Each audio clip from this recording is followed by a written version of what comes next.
नमस्कार दोस्तों, आज मैं आपके सामने लेकर आई हूँ शिवानी जी की प्रिय कहानियों में से एक कहानी शपथ। तो आइए सुनते हैं। पीछे से आकर उसने धीरे से मेरे कंधे पर हाथ धरा और मैं चौंक कर मुड़ी। एक पल के लिए तो मैं उसे देखती ही रही। मैं कुछ कहती इससे पहले ही वह हंसी। वाह जी वाह, हमने तो तुम्हारी पीठ देखकर ही पहचान लिया और तुम हमारा चेहरा देखकर भी नहीं पहचान पाई। ओह शुभ्रा, पर कितनी बदल गई हो तुम, मैंने कहा। वह क्या 20 वर्ष पूर्व की शुभ्रा थी? तब का गोल गोल आनंदी चेहरा लंबोतरा होकर और भी आकर्षक बन गया था।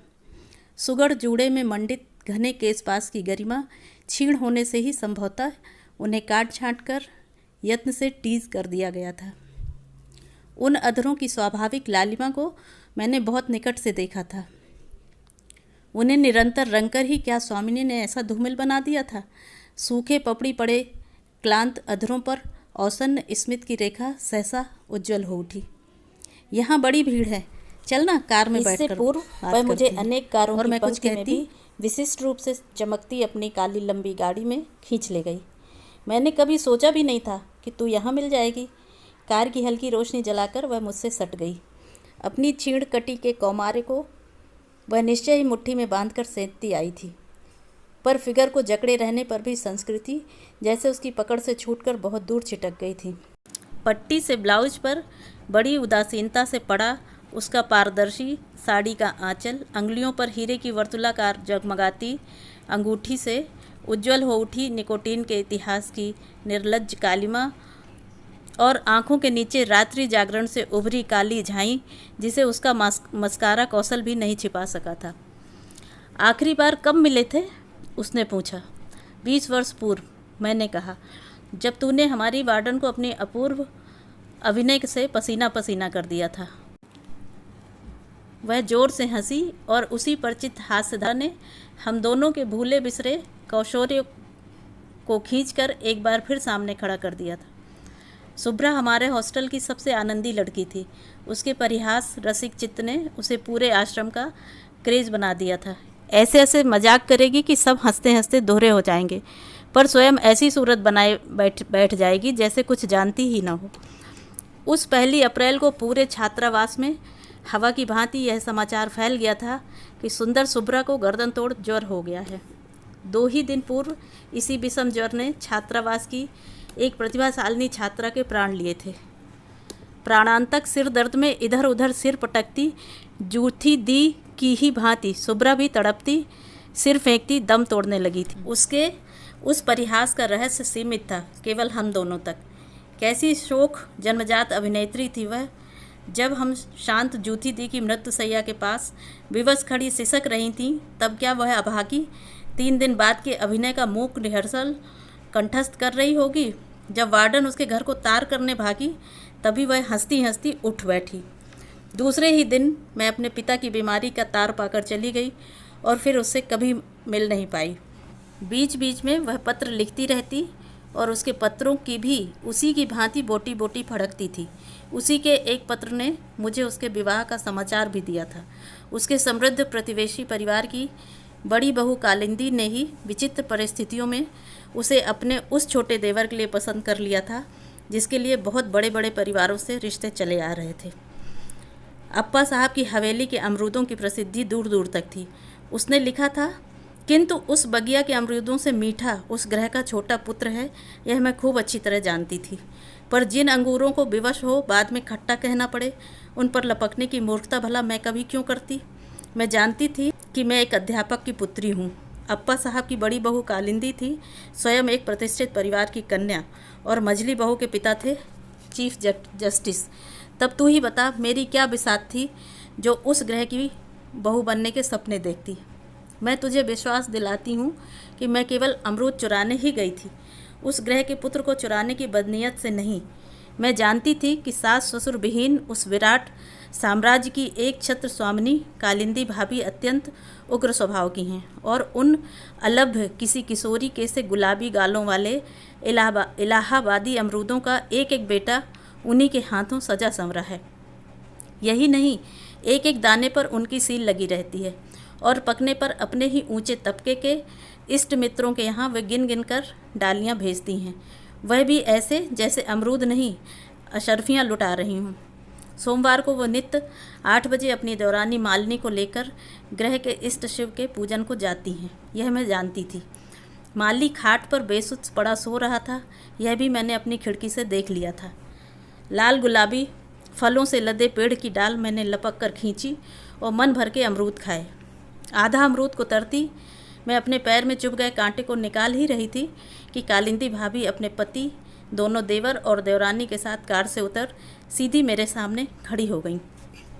अब समझ में आया कि 10 नंबर के पेड़ के 17 दाने उस दिन कौन चुरा ले गया। यही बाबूराव मास्टर की भुखमरी कंगली रही होगी।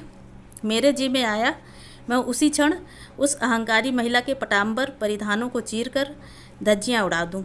यह ठीक था कि मेरे पिता अध्यापक थे, किंतु उन 3 सुदर्शन पुरुषों के सम्मुख मेरे दरिद्र कुल की ऐसी निर्लज्ज व्याख्या करने का उन्हें क्या अधिकार था भला। बता छोकरी, तू अमरूद चुराने यहाँ क्यों आई थी? कालिंदी भाभी तनकर खड़ी हो गईं। क्योंकि ऐसे मीठे अमरूद किसी और की बगिया में नहीं है, मैंने कहा, और उनके रोबदार तमतमाए चेहरे को बड़ी अवज्ञा की दृष्टि से देखती मैं हंसने लगी। मेरे इस अभद्र प्रहार से बेचारी तिलमिला गईं। मुझे मारने को ही शायद उनकी पुष्टभुजा हवा में उठी थी कि पीछे खड़े उनके पति ने अपनी रुष्टा चामुंडा को थाम लिया। आहा, जाने भी दो कालिंदी, इतने अमरूद तो लगे हैं, एक आध खा भी लिया तो कौन सा अंधेर हो गया। मैं चुपचाप खिसक आई, पर पता नहीं कालिंदी भाभी ने कैसा साप दिया कि उसी रात को मुझे तेज ज्वर आ गया। 5वें दिन भी जब ज्वर नहीं उतरा तो पिताजी मुझे मौसी के पास बरेली पहुंचाए। वहीं मुझे एक दिन कालिंदी भाभी का मधुर प्रस्ताव दूसरे सन्निपात ज्वर की बेहोशी में खींच ले गया। इसी 18 अप्रैल को मेरा विवाह है, तू आएगी ना? पर शुभ्रा के विवाह में मैं जा नहीं सकी। धीरे धीरे उसके पत्र भी आने बंद हो गए। श्वशुर ग्रह की प्रभुता के मद ने ही शायद उसे विस्मृति के अंधकारपूर्ण कक्ष में मूंद दिया था, और अचानक वह इतने वर्षों बाद यहाँ मिल गई। क्यों शुभ्रा? मैंने पूछा। अब भी 1 अप्रैल को अपने विलक्षण परिहास रसिक चित्त का परिचय ससुराल वालों को देती है क्या? एकाएक उसका चेहरा फक पड़ गया। सक पकाकर उसने इधर उधर देखा, फिर जोर से हाथ पकड़ लिया। उन सुंदर आयात नयनों की सजल स्निग्धता सहसा 2 बूंद बन मेरे हाथों को भिगो गई। सबसे बड़ा मजाक मैं कर चुकी हूँ। अच्छा हुआ तू मिल गई, जल्दी जल्दी कह ही डालूँ। अच्युत आते होंगे और साथ में वही होगी, फिर क्या वह मुझे बोलने देगी? ऐसे मेरा मुंह ढाँप कर रख देगी। पसीने से तर कांपती सफ़ेद हथेली से शुभ्रा ने बड़े जोर से मेरा मुंह बंद कर दिया और मेरा दम सा घुट गया। विवाह होते ही मैं समझ गई कि कालिंदी भाभी मुझे जानबूझकर ही मध्यम वर्गीय परिवार से इसलिए लाई थी जिससे मैं जीवन भर उनका रोप मानती रहूं। मातृहीन देवर को उन्होंने पुत्रवत पाला था। कहीं ऊंचे ग्रह की कन्या लाई तो मझले देवर की ही भांति अपनी बहू के अंगूठे तले दबा मर्द बना, वह भी न हाथ से निकल जाए। प्रत्येक वर्ष 2 माह की छुट्टियां हमें उन्हीं के साथ मनानी होती। यही नहीं, उनका आदेश अच्युत के लिए कानून की अमिट रेखा थी। संतानहीना कालिंदी भाभी का स्वभाव दिन प्रतिदिन उग्र होता जा रहा था। उनका प्रत्येक वाक्य मुझे बार बार स्मरण दिलाता रहता कि आज जो मैं इतने बड़े अफसर की पत्नी हूँ, उसका श्रेय मेरे भाग्य को नहीं, स्वयं उन्हीं के औदार्य को है। 2 गज की दूरी पर मायका था, किंतु मुझे 10 वर्ष के पुत्र की मां बनने पर भी इतनी स्वतंत्रता नहीं थी कि अपने अंधे वृद्ध विधुर पिता के पास एक रात भी बिता लूं। रात रात तक उनकी ब्रजलीला चलती और मुझे कई बार कॉफ़ी बनाने की हाँक लगती। कभी कभी तो सबकी उपस्थिति में वे मुझे बुरी तरह अपमानित कर देती। इतने साल हो गए शुभ्रा, पर ढंग से कांटा चम्मच पकड़ना भी नहीं सीख पाई। मैं मन ही मन उबल उठती। अपनी संपत्ति का लाख घमंड करें कालिंदी भाभी, घर की बहुओं में मेरा ही पलड़ा सबसे भारी था। भारी चुंबक की स्वाभाविकता से एक दिन मेरा ही पुत्र अप्पा साहब की संपत्ति को खींच लेगा। मालिनी भाभी के एक ही पुत्री थी, उसे भी पोलियो ने पंगु बना दिया था। वैसे इसी बीच कालिंदी भाभी एक और मूर्खता कर बैठी थी। जेठ जी के एक साले जिलाधीश थे। उन्होंने किसी अनाथालय में एक सुंदरी अनाथ बालिका को देखकर कालिंदी भाभी को फ़ोन कर दिया था। तुमने कभी कहा था कि तुम किसी अनाथ बालिका को गोद लेना चाहती हो। क्या इस बच्ची को लेना चाहोगी? स्वयं जेठ जी ने उस प्रस्ताव का घोर विरोध किया था। पता नहीं किसकी लड़की है, विवाह के समय 50 समस्याएं खड़ी होंगी, फिर पराई संतान बटोरने की तुम्हें क्या पड़ी है? क्या सुब्रा का बेटा, मालिनी की बेटी हमारी संतान नहीं है? किंतु कालिंदी भाभी का बढ़ता रक्तचाप ही उनका ब्रह्मास्त्र था। उसी के प्रयोग से उन्होंने अपनी उस बचकानी जिद को भी पूरा कर लिया। लड़की वास्तव में सुंदर थी। भूरे बाल, बहुत गोरा रंग और मछली सी तिरछी आँखें। कुछ दिनों तक वह अपने परिचित परिवेश के पश्चात हमारे गृह के वैभव को देखकर सहम सी गई थी, पर फिर उसके स्वभाव की चंचलता स्पष्ट हो उठी। 4 ही दिन में कालिंदी भाभी ने उस पर जादू की छड़ी सी फेर दी थी। नए ढंग के कटे केश, एक से एक सुंदर फ्रॉक और स्विफ्ट में वह अब पहचानी ही नहीं जाती थी। एक दिन अच्युत ने कालिंदी भाभी को छेड़ दिया। एकदम एंग्लो इंडियन लगती है तुम्हारी इला। देख लेना भाभी, बड़ी होने पर एक दिन अप्पा साहब की सारी संपत्ति लेकर किसी दोगले इंजन ड्राइवर के साथ भाग जाएगी। भागेगी क्यों? गंभीर स्वर में भाभी ने कहा था। घर का सोना घर ही में रहेगा अच्युत, इसे तुम्हारी बहू बनाने तो लाई हूँ। छी भाभी, मैंने तड़प कर कहा था। ऐसा रिश्ता सुनने में भी पाप लगता है। चचेरे भाई बहन का विवाह होता है कहीं? कैसे भाई बहन? मूर्ख कहीं की, कालिंदी भाभी बोली। इसीलिए तो किसी अबोध लड़की को मैंने गोद नहीं लिया। वह खूब समझती है कि इस हवेली से उसके रक्त मांस का कोई रिश्ता नहीं है।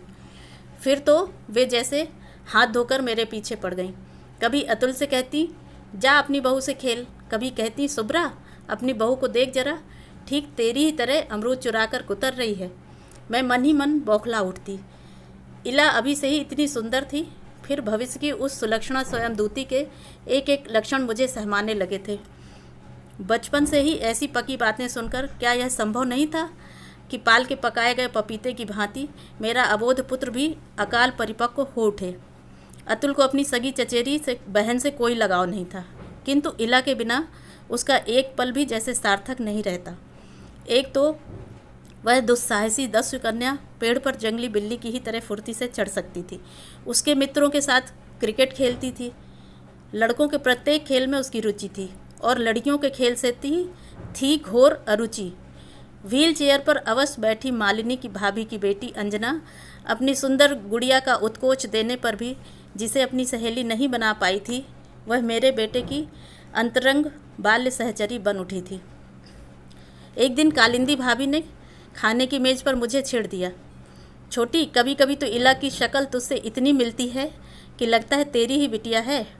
इस बार वे झूठ नहीं बोल रही थीं। उस अज्ञात कुल की अवैध बालिका के चेहरे की मेरे चेहरे से सचमुच आश्चर्यजनक समानता थी।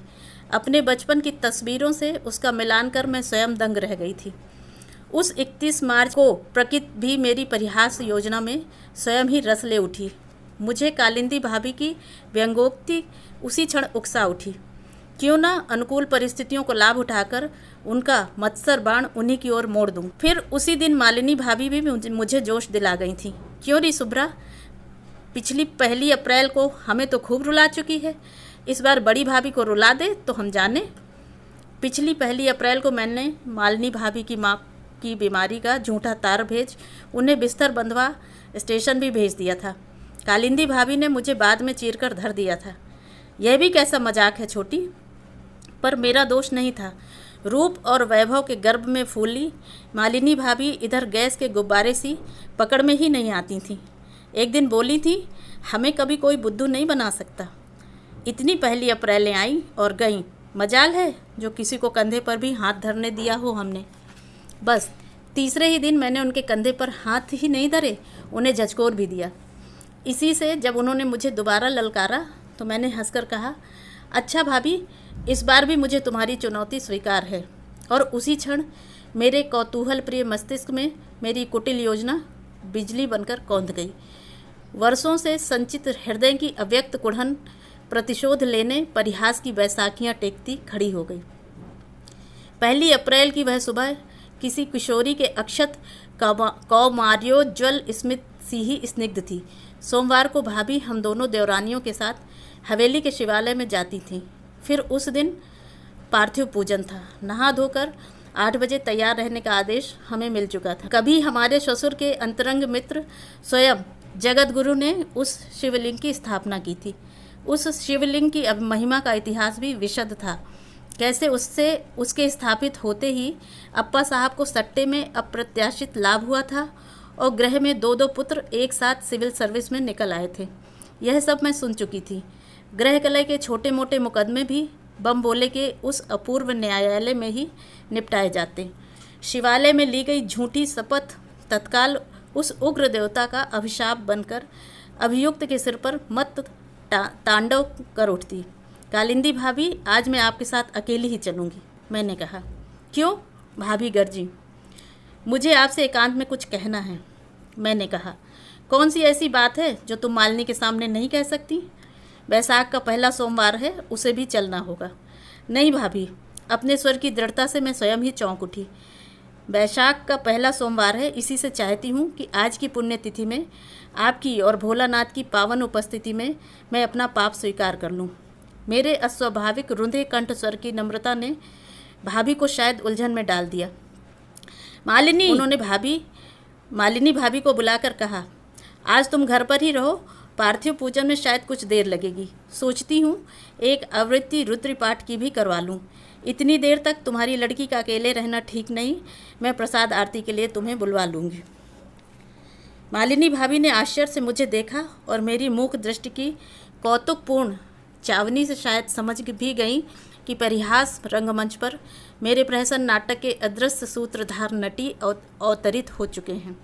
शिवालय के शीतल फर्श पर 3 कुशासन बिछाकर पुजारी ब्रह्मदेव हमारी प्रतीक्षा कर रहे थे। अरे, मझली बहू नहीं आई? उन्होंने पूछा। नहीं, उसे घर का काम सौंप कर आई हूँ, आरती के समय बुला लूँगी, भाभी बोली। विधि विधान से हमने पूजन किया। गोबर मिट्टी और चावल के 1100 नन्हे शिवलिंग को दुग्ध धवल धार से सिक्त कर धरा पर लोट पोट कालिंदी भाभी क्या मांग रही हैं, यह मैं जान गई। ना जाने कितने व्यर्थ औषधियों, शल्य क्रिया, गंडे तावीज़ों से लदा उनका फलहीन प्रौढ़ तरुवर सूखी और मुरझाई पीली पत्तियों के साथ साथ स्वयं भी सूखने लगा था। किंतु अपनी वयस के 45वें वर्ष में भी उन्होंने फल की आशा नहीं त्यागी थी। आरती के लिए मालिनी भी आकर न जाने कब हमारे पीछे बैठ गई थी। आरती हुई। पंडित जी ने अभिषेक की शीतल बूंदों से हमें भिगोया, फिर ओंठों से विचित्र ध्वनि संगीत प्रस्तुत कर पूजन के लिए आवाहन कर निमंत्रित किए शिव जी की विदा दी। तो भाभी बोली, पंडित जी, आप मजली के साथ हवेली चलें, भोजन पाएं। हम दोनों थोड़ी देर में स्वयं ही एक आवृत्ति पाठ कर आ जाएंगी। मालिनी भाभी ने जोर से मुझे चुकोटी भरी, जैसे एक आवृत्ति पाठ की मिथ्या घोषणा के पीछे छिपा रहस्य वह समझ गई हूँ। चलते चलते भाभी की नज़र बचा मेरे कान के पास आकर फुसफुसा भी गई, wish you best of luck. उन दोनों के जाते ही कालिंदी भाभी मेरी ओर मुड़ी। क्यों, क्या कहना है तुझे छोटी? कुछ पलों के लिए मैं हवा में हिलती दीप शिखा को देखती ही रही। अगरबत्ती की सुगंधित औसन्य धूम्र रेखा के बीच कैसा दिव्य सन्नाटा था। भव्य शिवलिंग पर लगा गोरोचन, अगरू कुंकुम का तिलक और इधर उधर बिखरे शिव नामांकित हरे बिल्वपत्र। मुझे सहसा अपनी अल्पज्ञता डंक दे उठी। ऐसे पवित्र देवालय में क्या अपना ओछा परिहास कर पाऊंगी?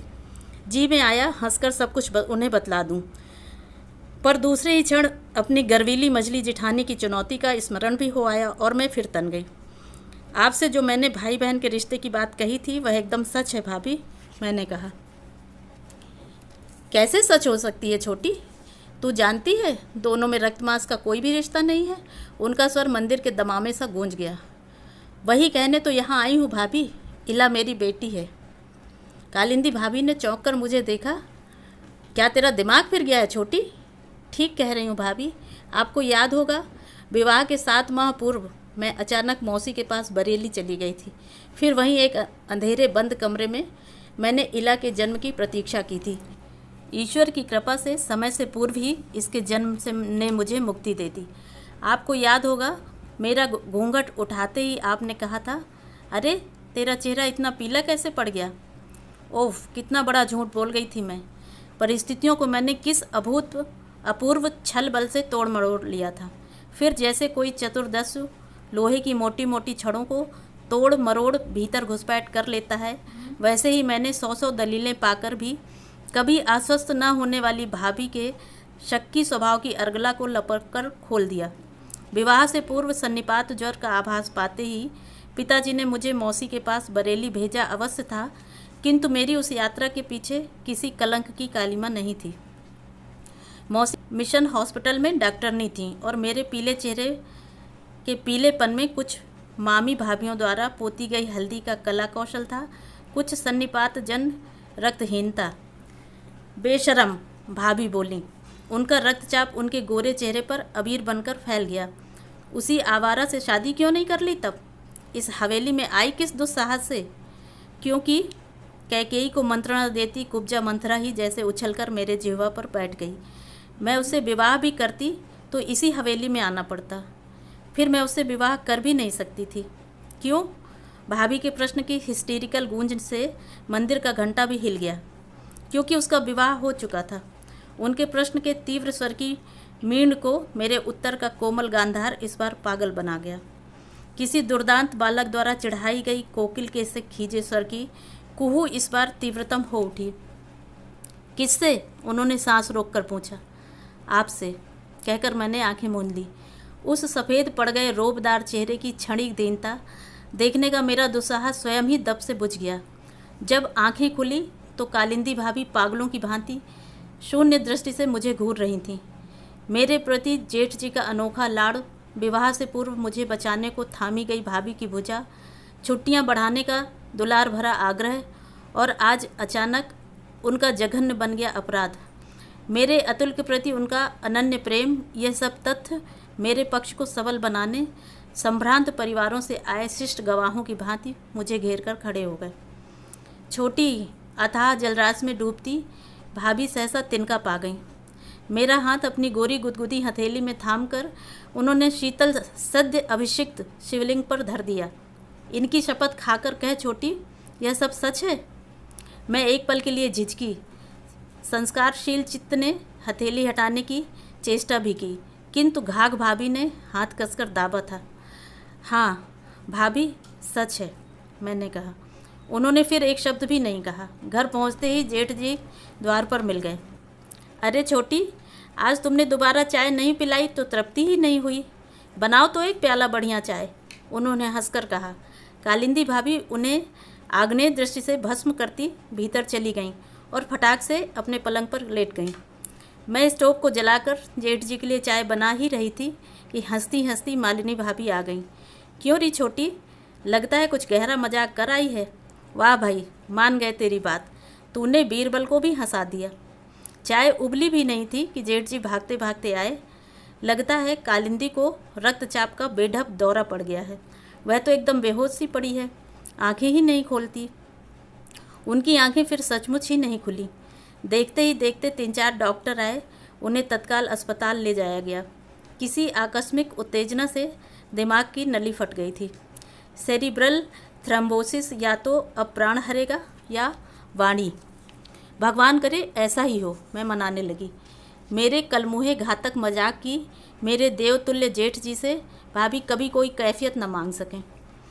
पर बिना किसी से कैफियत मांगे ही कालिंदी भाभी मन का समस्त अव्यक्त आक्रोश मन ही में लिए रात के ठीक 10 बजे चली गईं। ऐसी आकस्मिक मृत्यु के लिए मैं प्रस्तुत नहीं थी, पर सच पूछो तो वे गई नहीं हैं। तब से नित्य आधी रात मेरी छाती पर चढ़कर कहती हैं, तूने झूठी शपथ खाकर मुझसे मेरा पति छीना, अब तुझे भी पति का सुख नहीं भोगने दूंगी। जब जब अच्युत मेरे पास आते हैं वे मेरे साथ रहती हैं। वह देख, अब मैं कहाँ छिपूं, कहाँ? व्याकुल होकर वह मुझसे लिपट गई।